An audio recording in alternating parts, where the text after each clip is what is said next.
Assalamualaikum sahabat Ruang Belajar, apa kabar semuanya? Semoga sehat selalu. Selamat datang kembali di channel kami Ruang Belajar. Bekerja dengan lebih efektif dan efisien adalah harapan semua orang.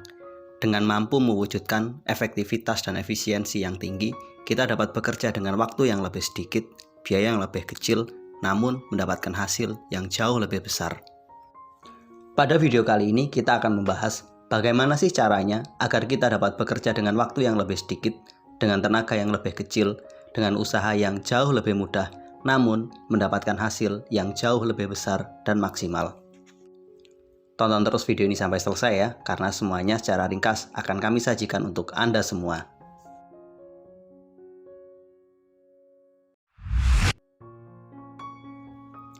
Jika Anda ingin bekerja dengan lebih mudah, dengan tenaga yang lebih kecil, dengan waktu yang lebih singkat, namun mendapatkan hasil yang jauh lebih besar, maka terapkanlah prinsip Pareto. Mungkin Anda bertanya, emang ada bekerja yang lebih sedikit, waktu yang lebih pendek, tenaga yang lebih kecil, namun mendapatkan hasil yang jauh lebih besar? Tentunya ada. Itu pun dengan catatan Anda mengerti caranya dan Anda mampu melakukannya. Prinsip Pareto diperkenalkan pertama kali oleh ekonom kebangsaan Italia yang bernama Vilfredo Pareto. Prinsip ini ia temukan ketika melakukan pengamatan terhadap produktivitas hasil panen kacang polongnya. Ia menemukan bahwa ada perbedaan antar hasil produksi yang diperoleh dari kacang polong tersebut. Berdasarkan hasil perhitungannya, sekitar 20% dari kacang polongnya menghasilkan produktivitas sebesar 80% dari total produksinya. Sementara sisanya 80% dari kacang polongnya hanya menyumbang proporsi produksi sebesar 20%. Artinya, ada kacang polong yang memiliki produktivitas yang sangat tinggi, sementara di sisi yang lain, sebagian kacang polong memiliki produktivitas yang sangat rendah. Kemudian Pareto melakukan pengamatan terhadap kondisi penguasaan tanah di Italia. Pada saat itu, pada sekitar 1900-an, ia memperoleh data bahwa 20% orang di Italia menguasai 80% luas tanah yang ada di negara tersebut. Sementara 80% dari penduduk Italia hanya memiliki 20% dari tanah yang ada di Italia. Hasil temuan dan pengamatan tersebut kemudian dikenal luas sebagai sebuah prinsip Pareto atau prinsip 20-80. Prinsip ini mengajarkan bahwa 20% akan berkontribusi terhadap total 80% pencapaian. Jika kita tarik pada sebuah perusahaan, maka 20% karyawan dari sebuah perusahaan berkontribusi terhadap 80% total produksi sebuah perusahaan. Jika kita hubungkan dengan tim marketing, maka 20% sales terbaik akan menghasilkan penjualan sebesar 80% dari total penjualan perusahaan tersebut. Jika Anda memiliki sebuah perusahaan yang membuka cabang di beberapa wilayah, biasanya 20% dari cabang tersebut berkontribusi terhadap sekitar 80% dari total pendapatan perusahaan. Begitu seterusnya, bahwa 20% orang terbaik, 20% orang paling produktif akan menghasilkan 80% dari total keseluruhan produksinya. Prinsip Pareto mengajarkan kepada kita bahwa ada orang-orang yang dapat bekerja dengan lebih efektif dan efisien. Sementara di sisi yang lain ada sekitar 80% orang yang bekerja secara tidak efektif dan tidak efisien. Prinsip Pareto dapat kita terapkan pada berbagai hal, bahwa dengan usaha yang 20% akan menghasilkan kontribusi pendapatan sekitar 80%. Dengan pengetahuan yang mungkin cuma 20% yang kita miliki, namun berkontribusi besar terhadap total penghasilan kita sebesar 80%.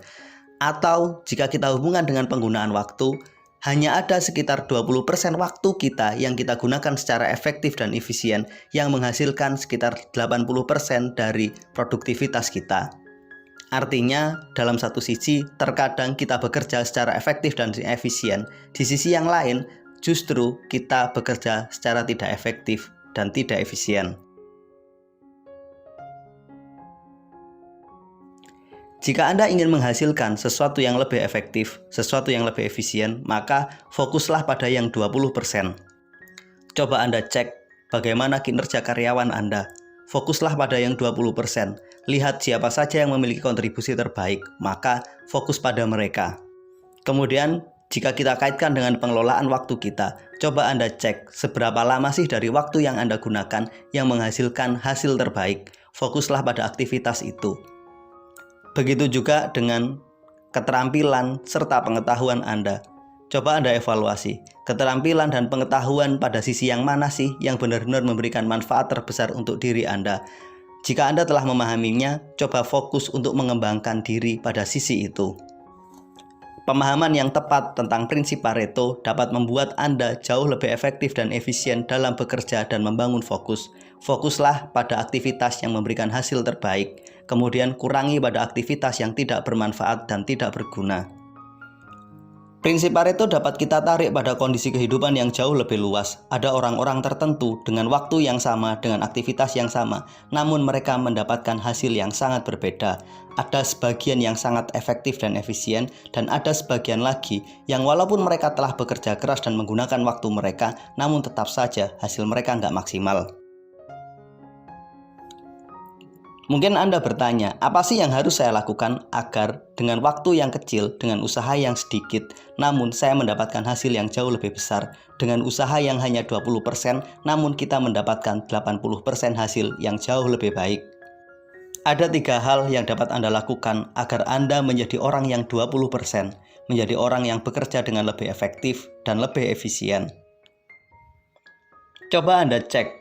Aktivitas yang sama dilakukan oleh orang yang berbeda, pasti hasilnya juga berbeda. Orang-orang yang sangat ahli di bidangnya akan mendapatkan penghargaan yang jauh lebih tinggi jika dibandingkan dengan orang-orang yang biasa saja. Salah satu cara agar Anda mampu mendapatkan hasil yang lebih tinggi dengan waktu yang lebih sedikit dan tenaga yang lebih kecil adalah jadilah seorang ahli. Seorang desainer baju profesional akan memiliki bayaran yang sangat berbeda dengan seorang penjahit rumahan. Mungkin aktivitas mereka sama-sama mendesain baju, sama-sama menjahit baju dan memproduksi sebuah baju. Dengan waktu yang sama, aktivitas yang sama, tenaga yang sama, namun hasilnya pastilah berbeda. Seorang desainer profesional akan mendapatkan bayaran yang lebih tinggi atas karyanya, sementara seorang penjahit rumahan yang bekerja di desa, mungkin mereka hanya mendapatkan 100 atau 150 ribu dari hasil karya mereka. Salah satu cara agar Anda mampu menerapkan prinsip Pareto dengan pekerjaan hanya 20% dari tenaga, pikiran, dan waktu kita, namun mendapatkan hasil yang 80% adalah jadikanlah diri Anda seorang ahli. Kuasailah sebuah keterampilan yang benar-benar membuat Anda dikenal bahwa Anda adalah orang profesional yang sangat handal di bidang Anda masing-masing. Terbukti, sama-sama seorang lawyer, pasti akan sangat berbeda bayaran yang didapatkan antara lawyer profesional yang sangat ahli di bidangnya dengan lawyer pemula. Mungkin mereka bekerja menangani kasus yang sama, menghabiskan waktu yang sama, tetap saja rezeki mereka berbeda, penghasilan mereka berbeda, karena satu sisi adalah orang yang sangat ahli, di sisi lain adalah para pemula yang sedang belajar. Cara kedua agar Anda dapat bekerja dengan lebih sedikit, namun mendapatkan hasil yang jauh lebih besar adalah bangunlah sebuah sistem.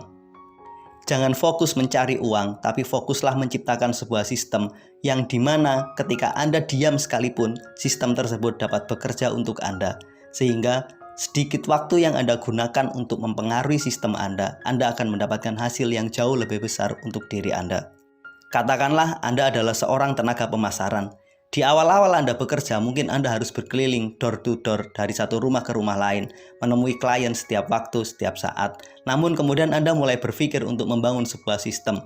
Anda seiring dengan berjalannya waktu sudah memiliki nomor-nomor telepon kolega Anda.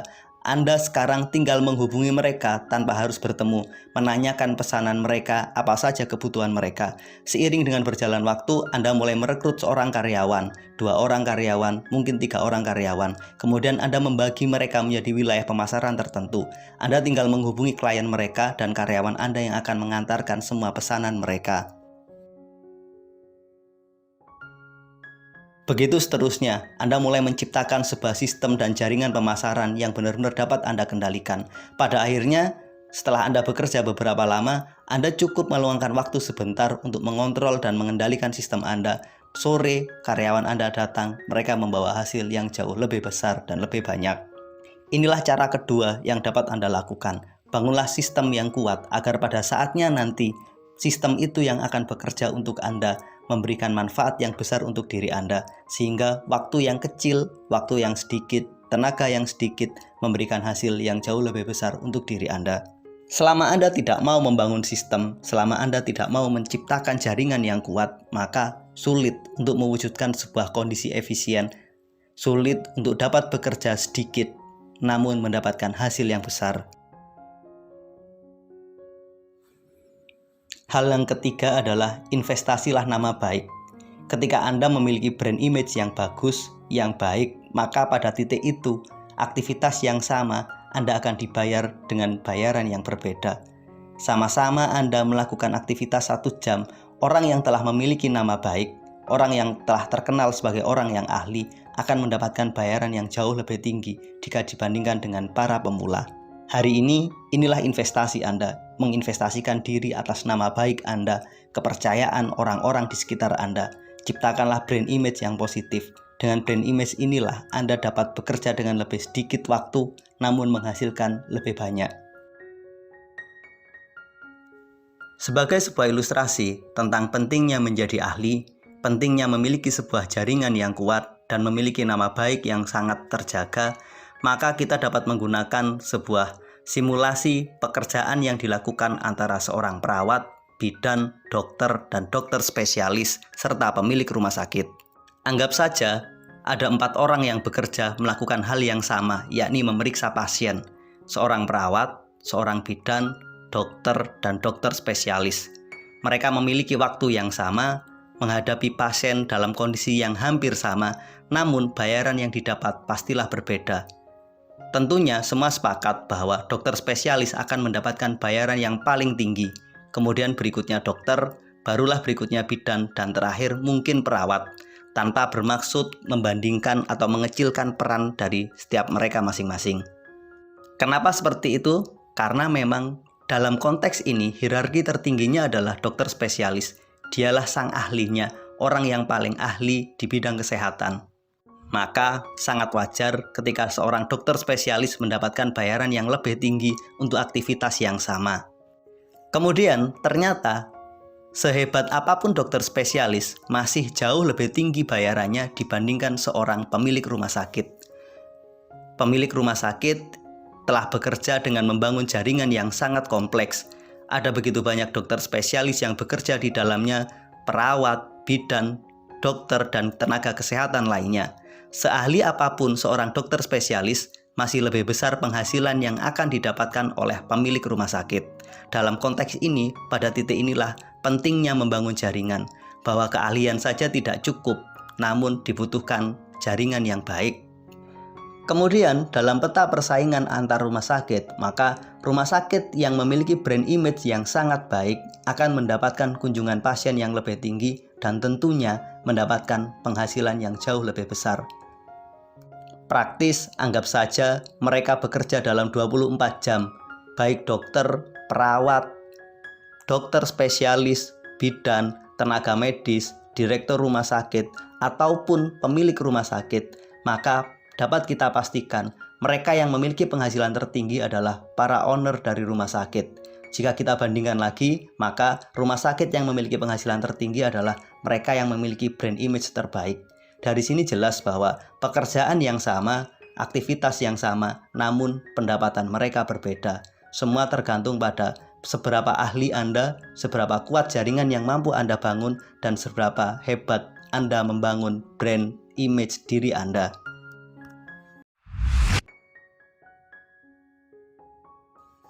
Inilah pembahasan ringkas tentang prinsip Pareto dan bagaimana mewujudkan menjadi seorang individu yang sangat efisien. Menjadi orang yang dapat bekerja dengan waktu yang lebih sedikit, tenaga yang lebih kecil, namun mendapatkan hasil yang jauh lebih besar. Mudah-mudahan video ini bermanfaat. Terima kasih telah menonton. Sampai ketemu pada video kami berikutnya. Assalamualaikum warahmatullahi wabarakatuh.